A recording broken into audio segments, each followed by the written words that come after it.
The story of Ethiopian Jews in Israel is one marked by resilience, faith, and struggle. But it also carries a dark chapter that exposes systemic racism and the politics of control.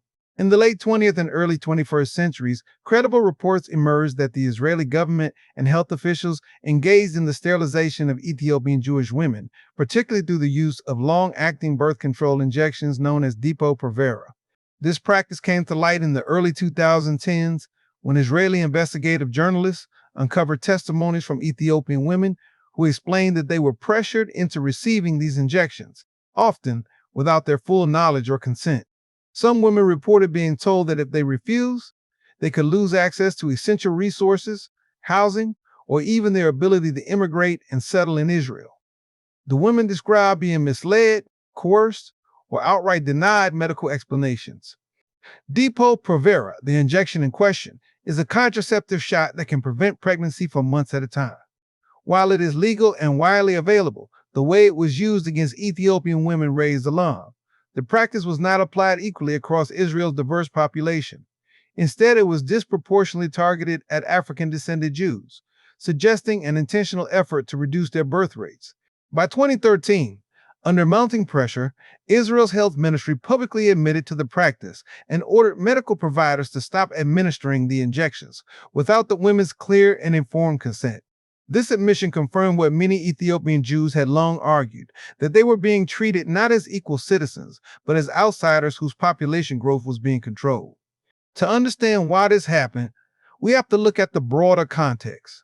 Ethiopian Jews, also known as Beta Israel, faced tremendous discrimination upon their arrival in Israel. Despite sharing the Jewish faith, they were often segregated in schools, neighborhoods, and job markets. Blood donations from Ethiopians were once discarded under the assumption they carried higher health risks. These actions revealed deep-seated prejudices that tied blackness to inferiority, even within a country that positioned itself as a homeland for Jews worldwide. The sterilization controversy was not just about medicine, it was about identity and belonging. It sent the message that Ethiopian Jews were seen as a demographic threat, not as full members of the nation. For many, this trauma deepened feelings of exclusion and mistrust toward Israeli institutions.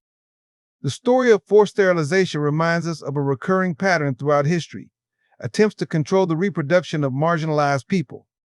From Native women in the United States, to indigenous populations in Canada, to poor women of color across the globe, the policing of birth rates has always been tied to power, racism, and social engineering. For Ethiopian Jews in Israel, the struggle continues. Their fight has always been about more than just survival. It is about dignity, equality, and the right to build families free from government interference. This chapter is painful, but it must be remembered. It stands as proof that even in the modern age, racial prejudice can shape public policy in ways that devastate communities for generations.